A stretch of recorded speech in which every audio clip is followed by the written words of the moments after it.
bagaimana strategi pemasaran pariwisata? Untuk saat ini di era digital, pemasaran pariwisata itu jauh lebih gampang untuk dilakukan, bahkan jauh lebih cepat dan lebih efektif untuk dilakukan daripada pemasaran di era dulu sebelum ada era digital. Sekarang, misalnya teman kalian berkunjung ke suatu tempat, cuma modal foto, terus diupload di Instagramnya atau di sosial medianya, tanpa ada embel-embel apapun, terkadang bisa menarik minat wisatawan yang lain. Terkadang secara tidak langsung juga bisa menjadi promosi. Contoh, misalnya kan kalian foto di suatu tempat wisata, sekiranya bagus, pasti temannya nanya, gimana? Bagus banget.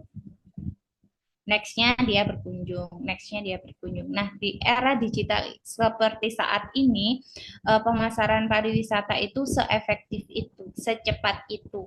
Bahkan dengan adanya media sosial seperti TikTok ya, yang rame TikTok nggak sih sekarang tuh? Apa-apa TikTok, apa-apa TikTok. Nah, seperti media sosial TikTok. Sekarang ini kenapa dia yang paling ramai? Karena kalian nggak harus jadi followers orang yang membuat konten dulu untuk tahu konten yang dibuat. Ya, seperti Pak Dadang tadi, dia merasa bahkan saya bukan salah satu followers, even dia punya memang akun TikTok, saya bukan salah satu followersnya, tetapi saya punya kesempatan sekian persen untuk melihat konten-kontennya.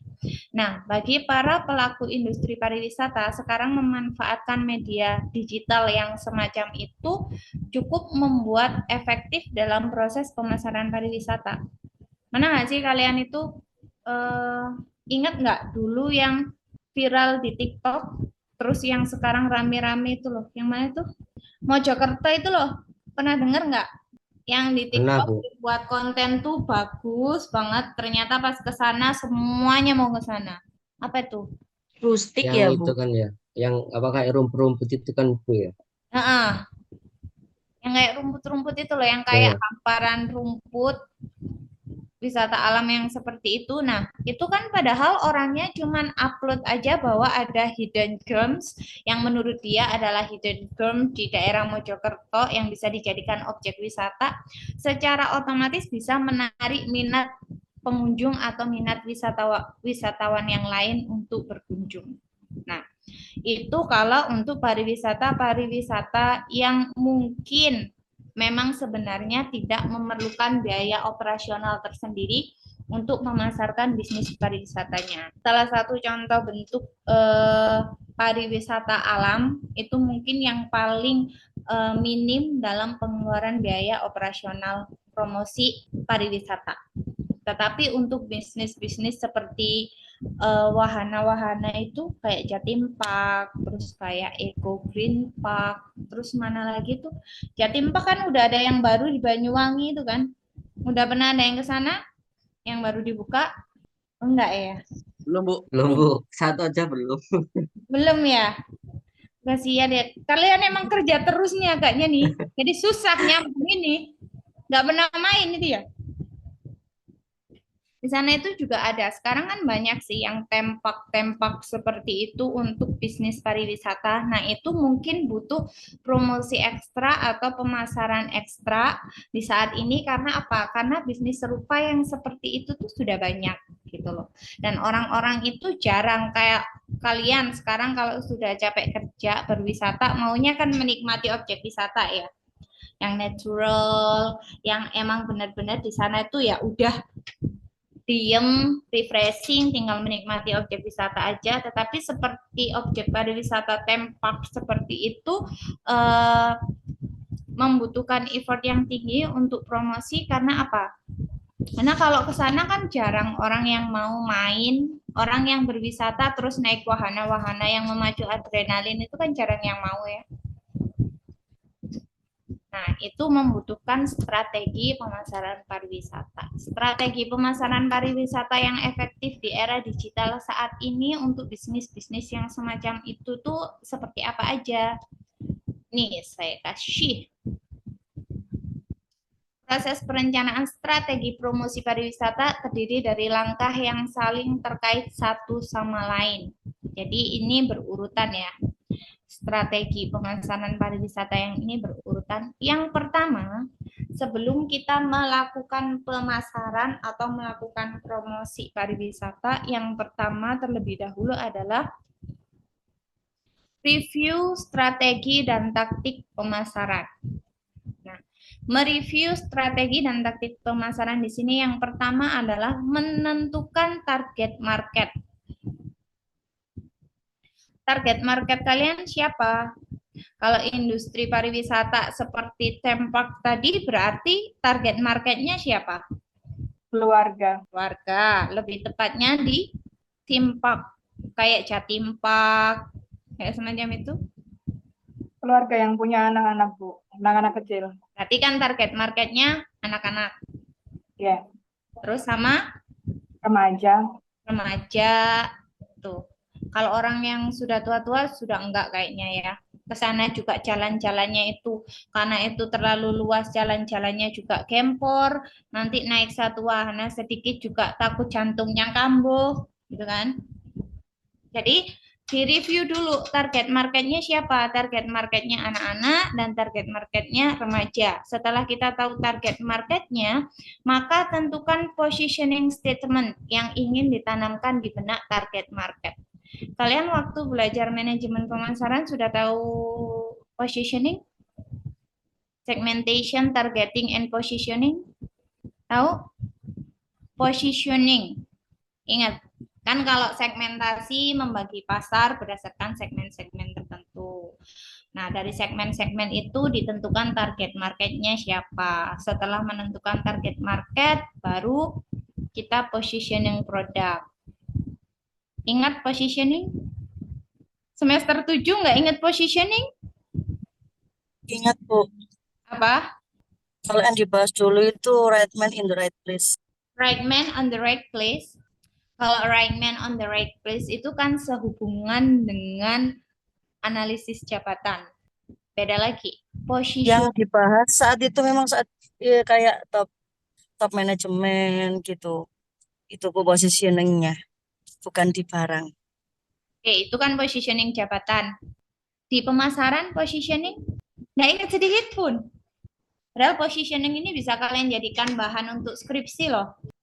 Positioning itu adalah menempatkan produk di benak masyarakat. Tahu konsepnya positioning? Tahu, Branding Bu. gitu Bu ya. Kayak membangun brand image. Apa contohnya, Injil? Contohnya ini yang sederhana aja ya, Bu. Misalnya kalau kita makan bakso lah di warung-warung gitu, misalnya ada dua kaleng kerupuk di atas meja gitu, yang satu nggak ada tulisan khusus kerupuk di kalengnya, tapi yang satu tulisannya ada tulisan khusus untuk bakso kerupuknya. Jadi kayak kebanyakan customer pasti memilih yang kaleng yang satunya yang ada tulisan khusus untuk bakso kerupuknya. Kayak gitu sih Bu kalau contoh sederhananya. Jadi kayak cenderung pelanggan lebih memilih yang ada informasinya kayak gitu. Walaupun di atas meja itu ada kayak barang yang sama. Oke, bisa. Ada lagi? Kalau yang saya pahami dari positioning statement itu em, gunakan bahasa ya dari orang yang dari niche yang kita kita tuju, Ibu. Misalnya kalau di tempat saya itu kan yang kami tuju adalah middle up ya, dengan rata-rata usia antara 50 ke atas. Jadi otomatis kami juga tidak akan menggunakan bahasa-bahasa yang terlalu slang seperti lu, gue, atau mungkin mo gitu untuk mau. Tapi bahasa-bahasa yang benar-benar yang terstruktur, tertata gitu dalam setiap baik itu di penunjuk arah, penunjuk ruangan, itu semuanya itu bahasanya terstruktur dengan ejaan bahasa Indonesia yang baik dan benar karena memang target market kami adalah usia 50 ke atas. Jadi kalau tempat wisata tadi yang dituju adalah misalnya untuk remaja, ya lebih menggunakan bahasa mereka dan istilah-istilah yang sering mereka gunakan. Itu sih Bu kalau buat saya. Oke, bisa semacam itu. Atau contoh yang paling sederhana, kalian pernah dengar ini, apapun makanannya, minumnya, Teh botol Es sos. teh. teh botol sosro. Oh, saya betul. Oh, ya es teh nggak apa-apa Sinjil, kan es teh ada banyak. Tapi yang berarti yang ada di benak itu tertanam kan sampai sekarang positioning statement itu kan, Iya Bu. ya kan? Kalau Ancol positioning statementnya apa?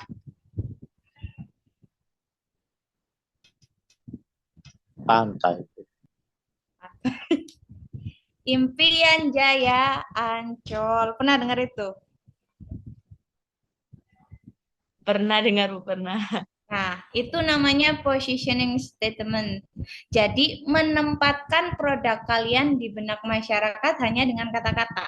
Orang kalau ini ingatnya produk kalian gitu loh. Paham ya? Simple konsepnya paham ya? Itu namanya positioning statement. Kayak kalau kalian dengar ting ting ting ting ting ting Aqua. Aqua. It's the example of positioning statement. Jadi ketika kita sudah tahu nih target marketnya siapa, misalnya anak kecil-kecil, contoh buat aja positioning statement yang sekiranya itu gampang dihafal. Ketika orang mengucapkan kata-kata itu, ingatnya ke produk kalian. Gitu. Kalau Jatim Park apa ya positioning statement-nya, nggak tahu aku. Ya, salah satu simple contohnya itu Ancol itulah. Nah, sekarang kalau kalian misalnya mau punya bisnis pariwisata untuk anak kecil, mau bikin positioning statement apa? Jadi dipahami step by step-nya.